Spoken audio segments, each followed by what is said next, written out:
let's check your homework where you were imagining the sound, but also trying to play with correct wrist motion while imagining every sound in both hands.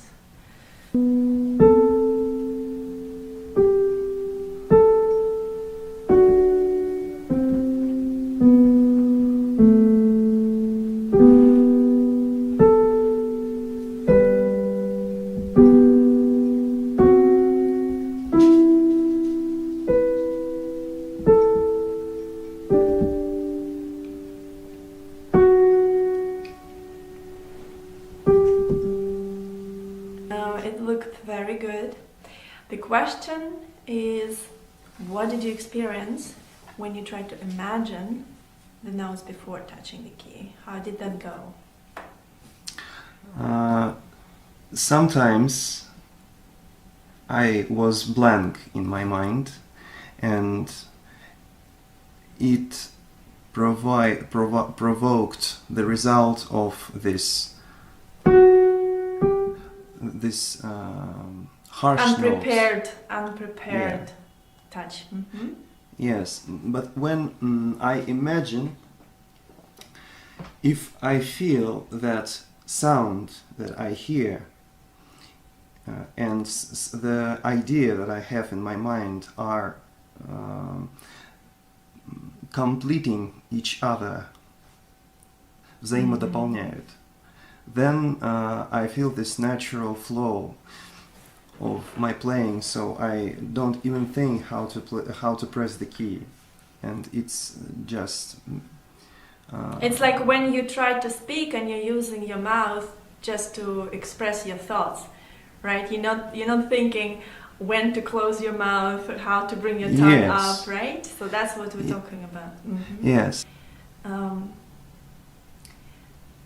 When we touch the key, we have to release tension right away, because many of us are guilty in holding the pressure after initial touch of the key, which is unnecessary. Mm-hmm. And so this ability to just have by default very relaxed hands, then you concentrate energy here through sound imagination and here through internal singing, which we will talk about today, which will affect just the muscles we need here to approach the key, then we touch it, and that's it. And we'll let go everything again.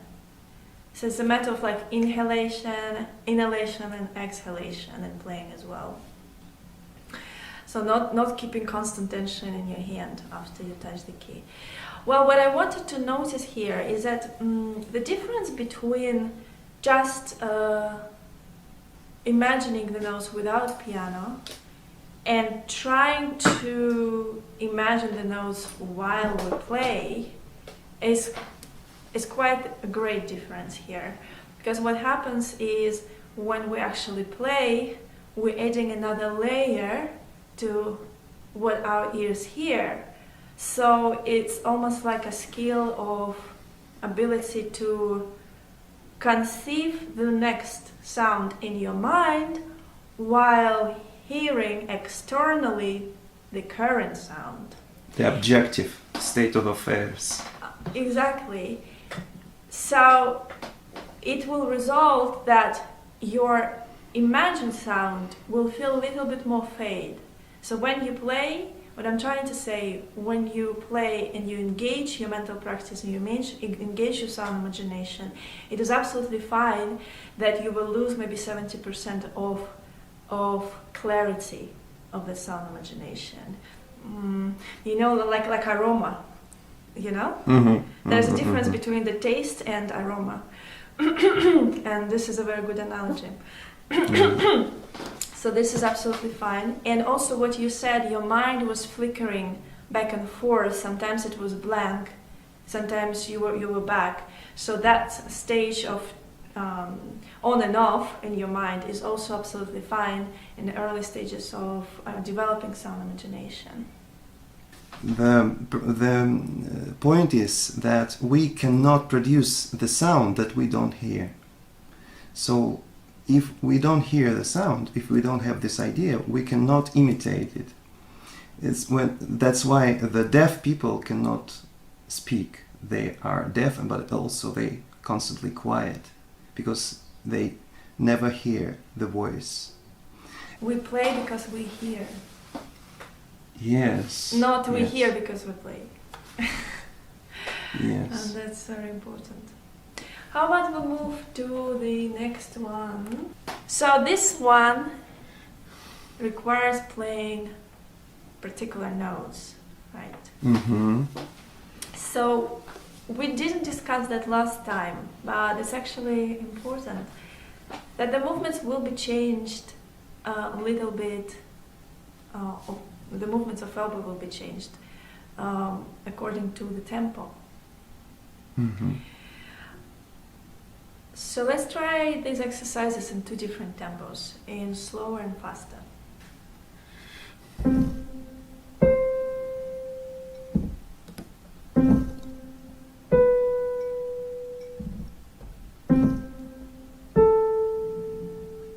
And now let's try faster.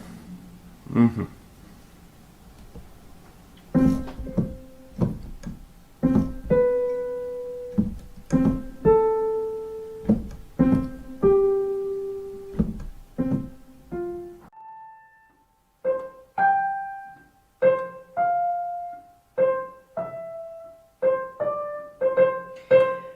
So the same, I think, that initial movement down right before we're making the loop and playing the note maybe just becomes flatter, right? So in slow tempo it's more like that, and faster it's almost like straight line.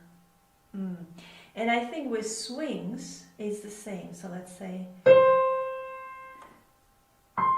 this is fast, and this is slow and fast.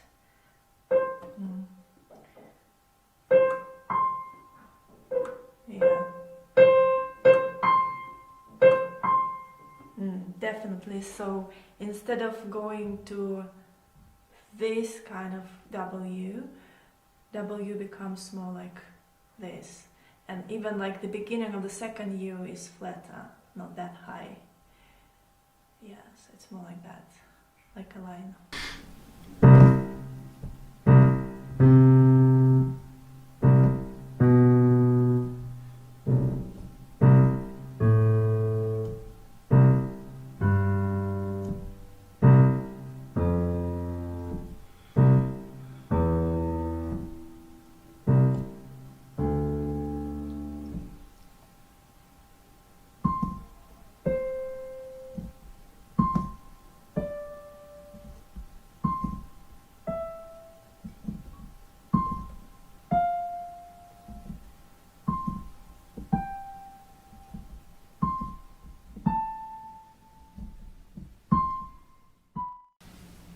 Why intonation is called portamento in vocal singing? Portamento technique is this glissando between the notes when we sing. Yes or no? It is half of the answer. What is the second part? The difference between just singing with glissando and singing with portamento is adding resistance. So portamento in vocal singing is singing two notes with supported gliss. So when we just connect the notes, this is glissando, a rainbow between the notes. As soon as you add resistance,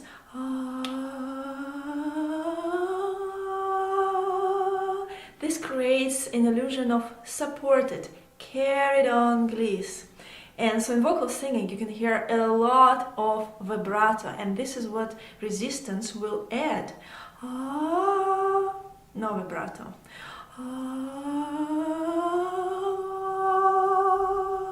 Vibrato.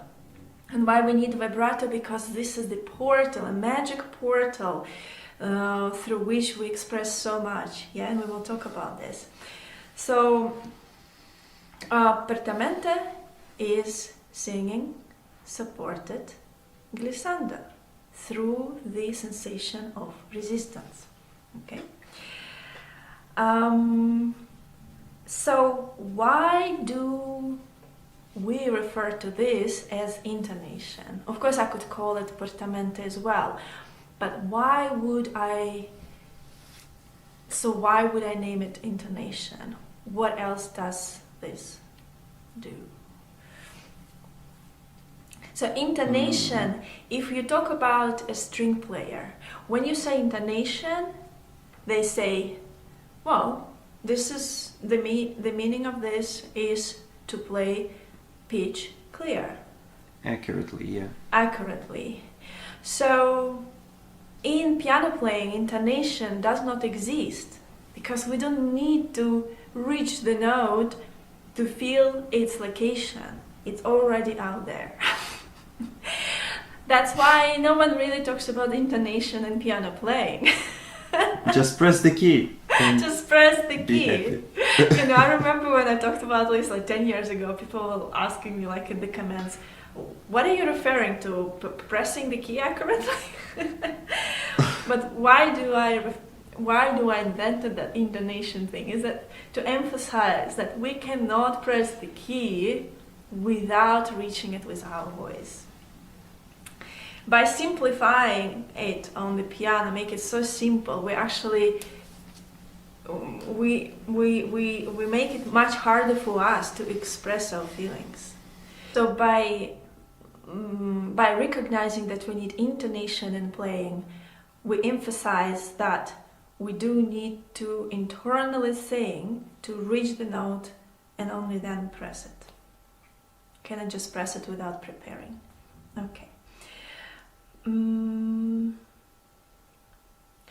Let's talk about what are some benefits of adding this resistance into singing. How that would affect our playing in a good way. The first thing that comes to my mind is I remember that we always are told to raise our fingers to just play more prominently, but with this technique we just can provoke this healthy tension in our palm that makes it possible to play without high lifting the fingers, so you can just feel it somewhere. So instead of playing this way, we can play this way, and we Yes. control it with the muscles of the fingers, all the ligaments and connections in the palm. So that obviously benefits technique because it's much easier to play faster. It requires less time, right, to play faster. It's very elegant looking, like you have this resting hands on the keyboard, and it seems like it's nothing difficult. Yes, it's effortless for you to play difficult pieces. Mm-hmm. The next thing what you also mentioned, very good, it's easy to play with relaxed hands because to control the tone, to control the muscle finger, we're not using this compulsive tension in our entire body, just activating exactly, giving impulses exactly in the parts of fingers that we need. So this is from the technical side. What about musical side? Mm-hmm. We have mentioned today that the intonation is like portal through the world of expression, to the world of expression, different feelings.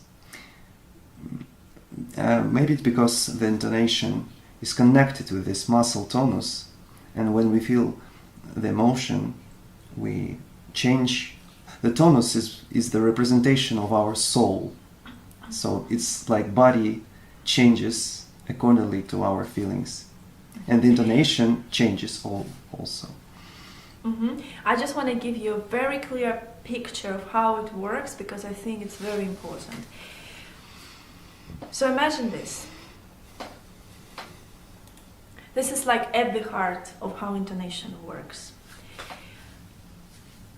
when we try to express different emotions, different energy through the vibrations that opens up when we sing with glissando and resistance between the notes, the texture and the quality of the color and tone and the frequency of the vibration will be changed. Let's say I'm singing, I don't know, in joy or sorrow, or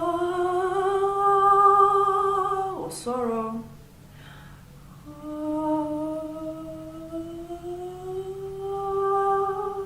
I can literally feel how the vibrations in joy, they were more frequent and higher, and in sorrow, they are lower and slower. So now as we know that this is first of all that shows how our emotion can be reflected in our singing. This is first step. Second step is how our singing can be reflected in our playing. And so as we know, that resistance that we feel through singing is connected to the sensations of our fingers in the palm.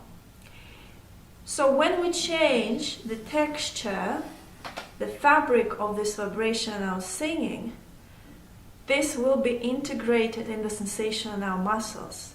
As a result, when we touch the key, it will affect very subtly time and energy. It's all about time, how fast we play it, and energy, how light or hard we touch the key. It's only these two things that we juggle with. So let's say I'm singing the same interval in joy.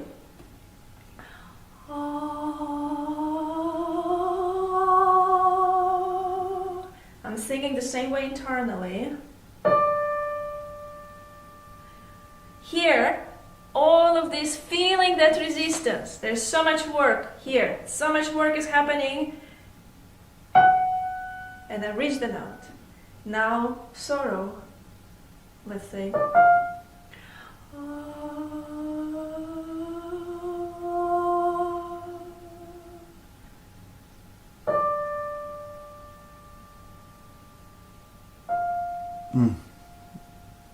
So this is the magic, but I just explained to you exactly how it works.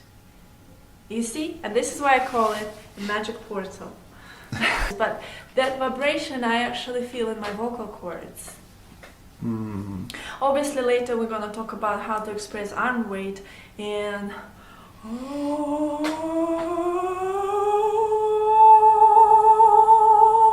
I don't think that I feel vibration in my diaphragm. I still think that it's mostly concentrated in this area. Well, let's try right now to make this singing exercises. Before you gonna show me, can I ask you also any important points to remember when you making singing exercises? What is the state of your voice? We should keep relaxed our throat, so just not to force so just relaxing voice. It's just I think I got this what do you mean when you say weak hands? This same feeling maybe in the throat, the same feeling. Relaxation in the throat, the same excitation. This is so interesting because you're actually jumping a bit forward. One of the main, when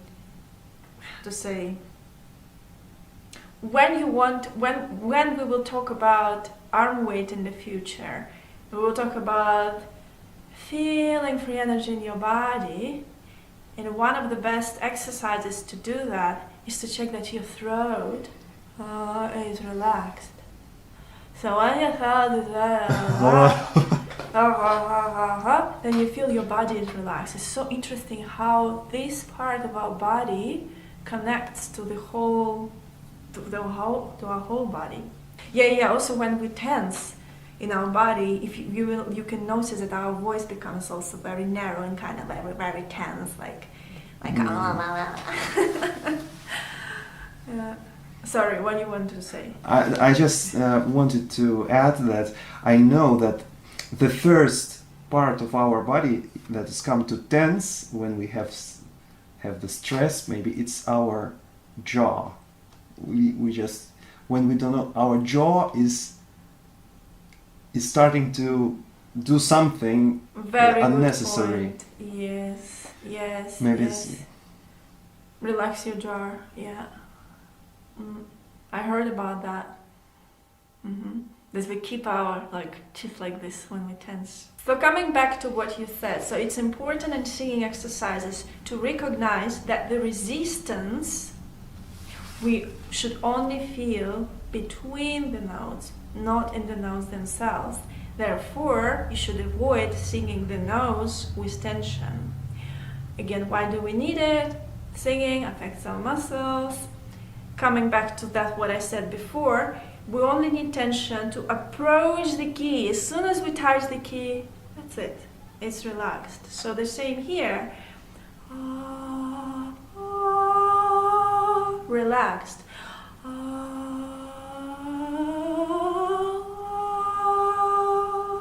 Relaxed, tension, relaxed. So that's very important. Well, let's try to train right now, since you tried already, yeah? So when you're gonna sing ascending interval, your left hand is your free voice. Your right hand is creating this resistance. So,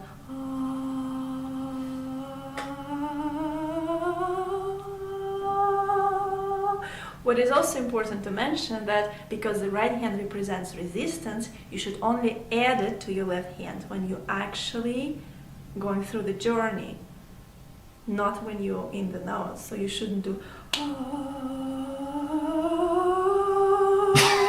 right. So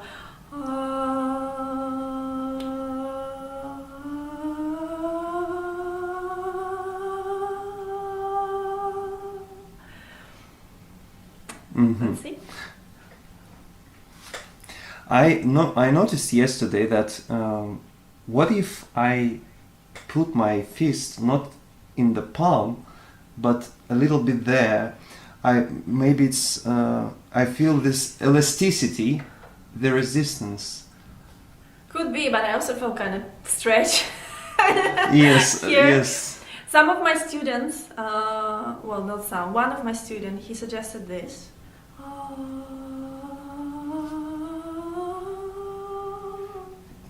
I don't know. Okay, Whatever let's works try. for you. Whatever works for you.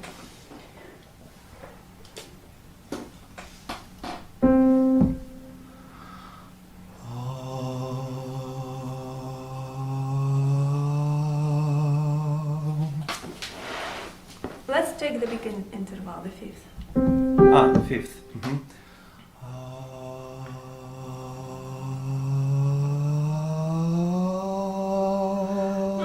Okay, when you're making, there was not enough resistance in your stone in this hand. That should be quite, you should really push it. It's not almost like I'm moving it. It's not like you're moving your hand. You're actually resisting that counter motion. And the better you do it, again, just make sure that your whole body is quite relaxed. It's only here, yeah?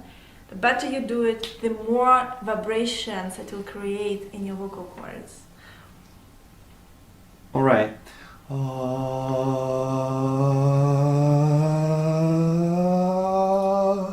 This vibration is it's like about.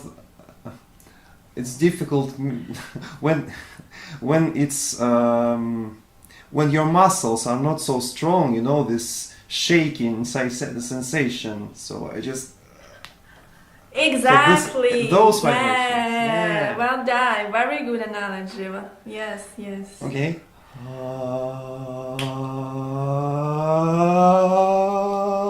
Wow. I didn't experience this. Good. Was it good? Very good.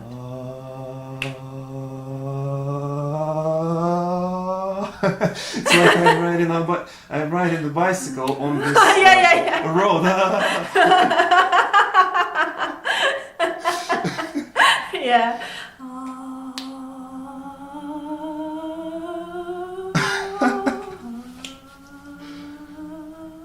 But always remember, I think the main focus should be is that that hand that creates resistance is clearly going to the left against, and that your main focus.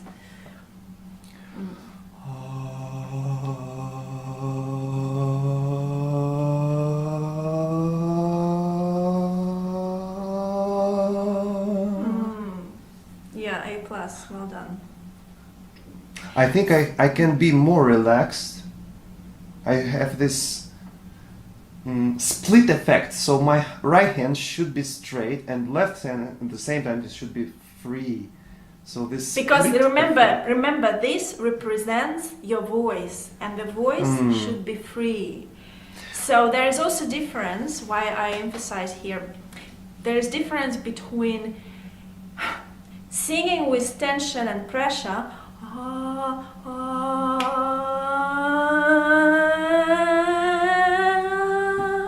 and singing with relaxed voice, but with kind of natural resistance.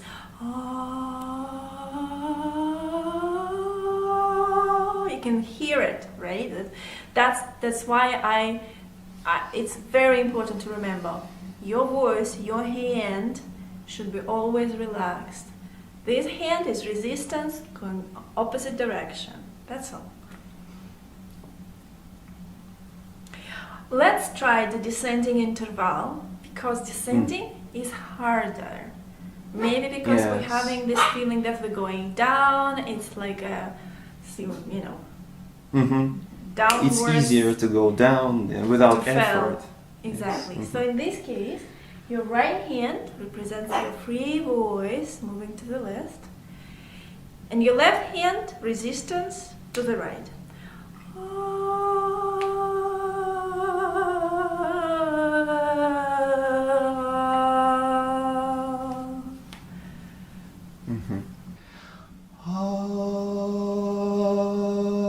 Well, okay, I have the question. So, when I do this with a relaxed voice, so my hand right is relaxed, but to resist, don't I have to actually some kind of dance my hand I need to push the fist. So my relaxed hand should somehow become tense. Let's see. But not.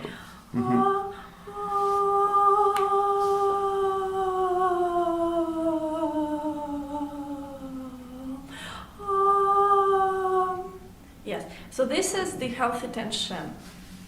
That's all I'm saying. So there has to be tension just required to move another hand, but not by default a very tense hand that goes like.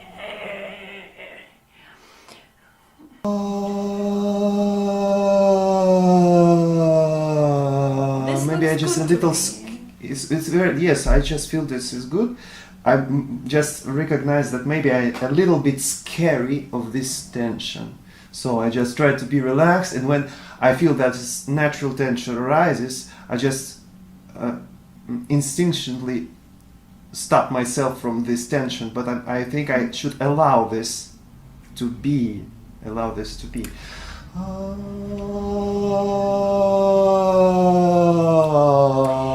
I could add here that I believe if your throat by default and your voice by default is relaxed, your hand will be relaxed as well. So any tension that you will execute will be done in a healthy way, just to push another hand, but not pressure it in any way. Well, I think today by this lesson, firstly, in my experience with interacting with your videos, with your materials, the first time I get this sensation, the new sensation, and this metaphor of riding a bicycle on the dirty road. It's some kind of different sensation, because yes, I know this resistance, and I felt this resistance when I tried to play with this Mm, but now it's easier to me to understand this better. It's more clear to me. Right, so it's not just a tension, it's a relaxed voice with a feeling of resistance that creates vibration in your vocal cords. That's what it is. Very good. Mm-hmm. First exercise with the fist, but the second exercise without the fist. So when you make that initial exercise with the hand to help you develop the sensation of resistance, then you can go to the next step and sing it without that additional hand, right?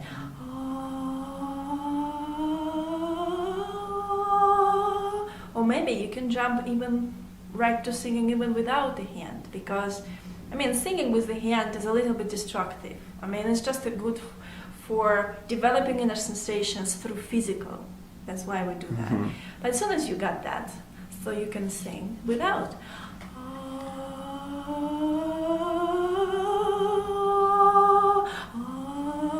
Now I feel like, yeah, maybe you're right. This vibration I also feel all the way here in my chest as well when I sing.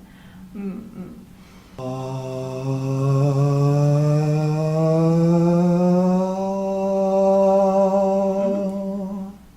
And as soon as you feel that the vibrations were not enough, then just come back to the physical exercise again. Mm-hmm. It's all about bringing you to 100% to feel this sensation very prominent.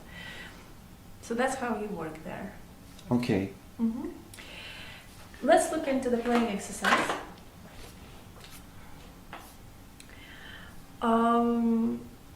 So the playing exercise will consist of 3 steps. First, you just play with wrist motion, just to upload the correct, movement.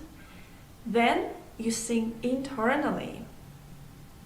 So that's another step, right? So we were singing out loud. Again, it's in some way, it's a physical expression for us to eventually be able to feel it internally.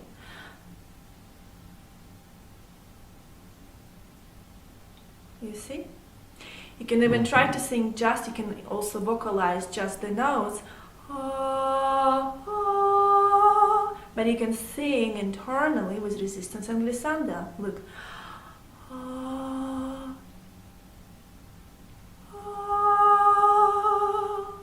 And this gives you the sensation of reaching the nose. Like in Russia, the teachers were saying, das noto. No? Mm-hmm. Yes. So in the third step, so this is where you also train yourself to sing internally. So on the third step, you combine playing with internal singing. What is important to remember here is that when you play, another little dangerous trap here, just like we were talking about right now, you were asking, well, my hand is kind of like moving, but is it like super tense? Or, yes. So when you're going to play, it will naturally trigger some tension in your hand when you play with internal singing. So in a way, you have to focus even more on keeping your hand very loose and light and empty, especially here. There is a difference between playing with tense hand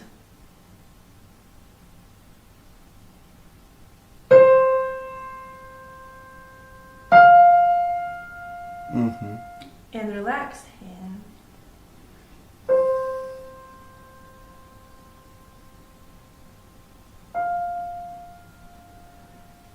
You have to be really, really conscious about that. So relaxed hand also will let you feel the vibrations more.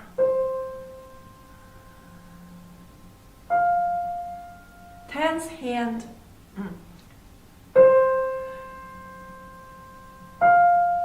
will not, and you will feel some uncomfortable sensation in your wrist if you do that. And also I mentioned sometimes pianist starts humming.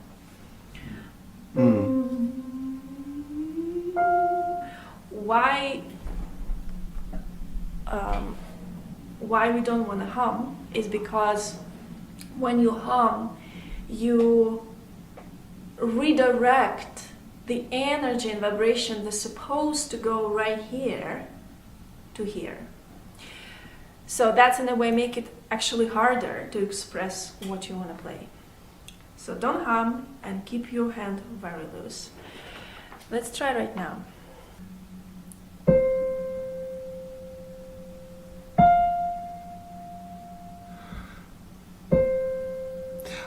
When should I start this resistance? So I do this loop and then... Oh wow, it's a very good question. Well done.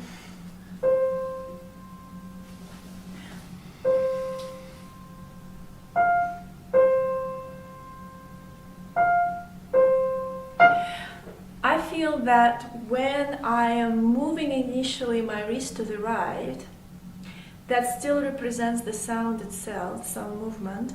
And as soon as I kind of start, like from here going, this is where I intonate. So to combine it together, if I start vocalizing what I actually feel internally, it would look like that.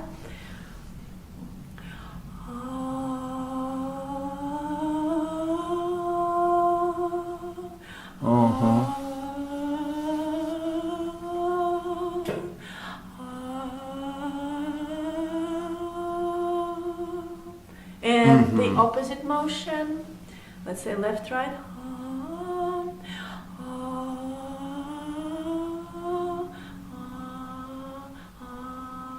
Yeah, as soon as I start moving my wrist to the right, I started. Yeah, so this is actually easy with swing because it's very clear where the sound movement. It's your wrist first, and as soon as I move to reach another note, I start also singing. But with the roll, it's a little bit, it's mixed, it's blended. But I think, yes, when I just go with just initial here movement, I'm still singing the note.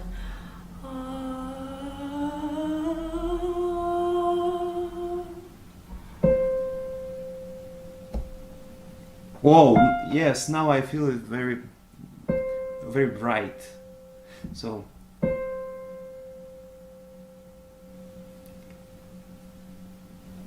yes, the tension is here now.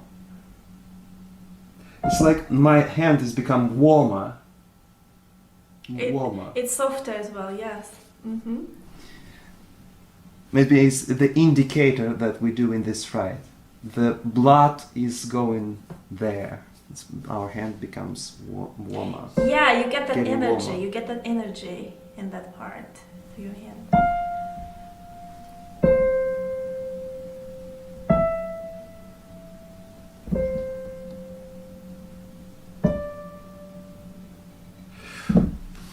Yes. Very well. Another important thing that I want to mention right away is that if you can see, every topic pretty much has 4 parts. One is general knowledge, second one is usually singing exercises or imagination, third is playing exercises, and fourth it's practice, how we use this knowledge and practice it in the piece. So when we approach the piece with new topic, it's very important to practice 4 measures at a time. So what it does, it narrows your practice to 4 bars, which doesn't make you feel overwhelmed, and also concentrate your focus, and also allow you to repeat. So repetition here is very important. So even if I say, play with 3D wrist motion, I show it just once in the video, but if you need to repeat more, let's say 10 times, till you feel that yes, this sensation went to subconscious level, now I can add another layer. Now I can focus on something more on the top of that without focusing so much on wrist motion. So you have to bring it in, we call it muscle memory. So it's important to take a small part and you repeat each step many, many times. That will help you to improve. And in the future, we will have so many layers. Right now, there are only 2 for you, right? Wrist motion and then playing with internal singing. But in the future, we will have up to 20 layers. So this idea of practicing each level so it goes to subconscious and you don't think about it, and then you focus maybe just on the first top 2 layers and the rest naturally aligns, it's very important to understand.